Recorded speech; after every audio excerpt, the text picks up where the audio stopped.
daffodil season. In this video, we're going to talk about everything from harvesting to conditioning to storing your daffodils so that you can store them for up to 2 weeks. If you're like me, all the daffodils are coming in at once and I don't necessarily need them at the same time. Daffodils, there are so many different types of varieties that you can grow, also known as narcissus. It is one of those flowers where if you grow the unique varieties, customers don't even realize that they're daffodils. The problem with daffodils, though, is that they have a relatively shorter vase life. So it's really important for us to do all that we can to maximize the vase life so that our customers can get the best experience. When it comes to harvesting daffodils, you want to do it at what we call the gooseneck stage. So at this stage, when you harvest it, the flowers are just starting to peek out of this paper sleeve, and you'll be able to achieve anywhere from a 5 to 7 day vase life.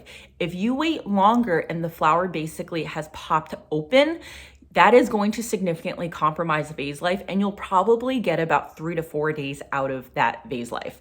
So for the purposes of today's discussion, I'm going to show you examples for a double flowering variety called Sir Winston Churchill, which I've been growing both outside and hydroponically inside. The main difference between a single flowering variety and a double flowering variety in terms of harvest stage is you want to wait a little bit longer when you are harvesting doubles at this stage. So over here, you can see that some of the flowers are already starting to open, but the reason why you want to wait is because these have more than one flower. So you want to make sure that you're giving it enough time for the other flowers on the stem to open. So over here, this is a really good stage to harvest and put into your cooler. And we'll talk about ways to basically store this to maximize that vase life. But a couple of other things related to harvesting. When you're harvesting, instead of using a scissor, try to pull from the central stem and gently pull upwards because you'll be able to get at least 1/2 inch of extra stem length. Daffodils are pretty short by nature, so in order to get a longer stem length, you want to make sure that you're pulling the stem from the bulb if possible. Next, let's talk about conditioning. So daffodils don't necessarily need any special floral solution for conditioning, but what you really want to make sure that you do is you keep them in a separate bucket with their own water. And that's because daffodils emit a sticky sap substance that is toxic to other flowers. So traditionally this time of year, there's not a lot of other flowers in bloom, but you might have things like tulips. If you want to make a mixed bouquet, you want to make sure that you are conditioning your stems separately. So tulips are in their own bucket and the daffodils are in a separate bucket. The guideline is that you want to condition them separately for at least 6 hours, which at that point, if you take the stems out, they will have calloused a bit. So if you look over here, you can see that the bottom has closed up slightly and basically now the sap won't emit. But if you were to recut the stem or if your customer were to cut that stem, then the sap would start leaking out again. So if you were to make mixed bouquets and sell that to customers, you do want to make sure that they understand do not cut the daffodil stems. If you are pairing tulips and daffodils together, tulips will naturally grow in the vase. Daffodil stems will stay the same. So in that case, it also is better education to say, just cut the tulip stems because they are also going to continue growing. Now, here's the thing. Sometimes for whatever reason, you might want to mix stems in the same bucket. If you have to do that, you can remedy this sap toxicity by throwing in a CVBN tablet. A CVBN tablet is basically a chlorine pill and it neutralizes the toxicity of that sap. It is made by Chrysol, which is a floral solution company. And so you can buy these little tablets. They aren't cheap, so it's not something that I like to do. I like to reserve those tablets for the dirty or fuzzy stems where there is no free alternative. But if you're in a pinch and need to harvest everything in the same bucket, throw in a CVBN tablet. This all now brings me to storage of daffodils. Believe it or not, daffodils are actually best stored dried. That's right, not within water. If you need your daffodils within a couple of days, totally fine to keep them in water. But let's say that you want to hold them for up to 2 weeks. You can actually do that without compromising vase life by storing them dry, and it is super simple. What you want to do is you want to bunch up daffodils like you're seeing over here, rubber band them, and if you can, actually wrap them. Then what you want to do is you want to place them vertically straight in a cooler. So I wanted to show you this bunch because this was laid like this in a crate. And daffodils actually have a habit of bending upwards away from gravity, which is super interesting. And you can see that there is a slight curvature because it was trying to do that. Now, the reason why I store these horizontally was because they are in a crate along with other tulips. There's a lid on top, so there's only so much that they can bend upwards. And I don't have the capability to actually store them vertically right now with the space that I have. So this type of curvature to me is totally acceptable. But if I didn't have a lid on top, these would really start curving up. So you want to make sure that depending on your situation that you're very mindful of how you are storing this.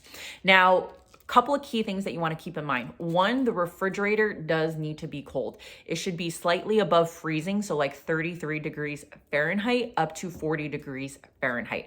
My personal refrigerator is going to waffle between a range, and it waffles between 36 degrees and 40 degrees.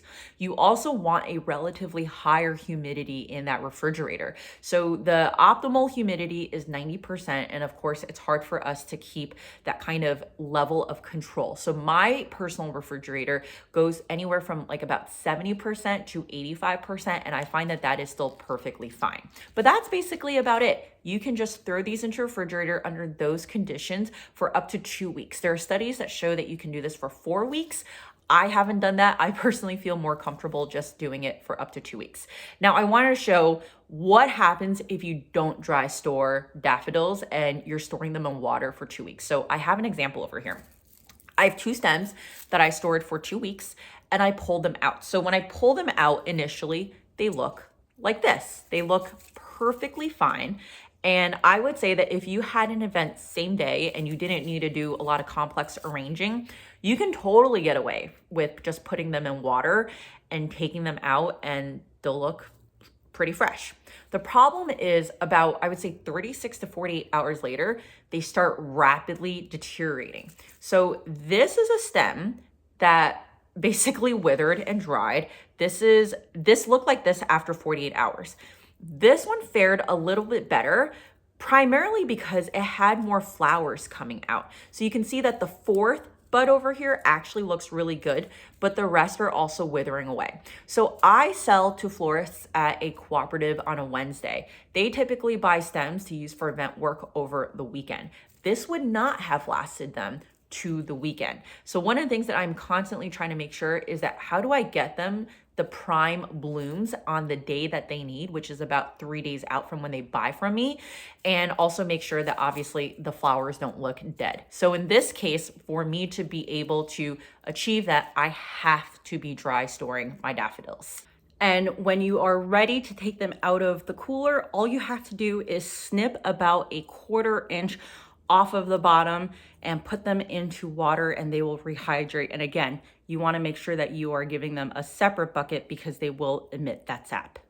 The one other thing to keep in mind is that if you do want to dry store daffodils, you want to absolutely make sure that you are harvesting at the right stage, which is that gooseneck stage.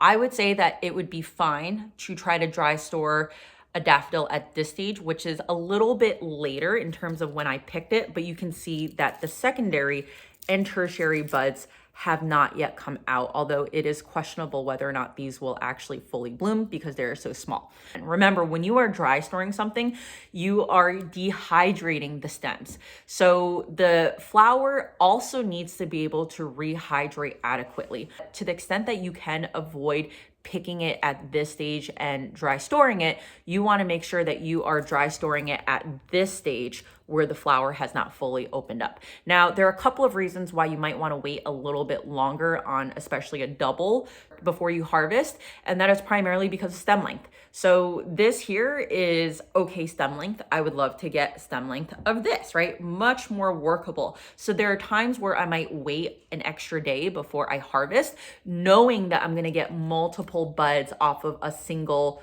daffodil, and I will wait with the expectation that I might not use the first bud and instead use the other two. And in this case, I would clip this off before I sold it to a florist. So that's it. If this video was helpful for you, please consider subscribing for more content like this and smashing that like button, and I'll see you in the next video.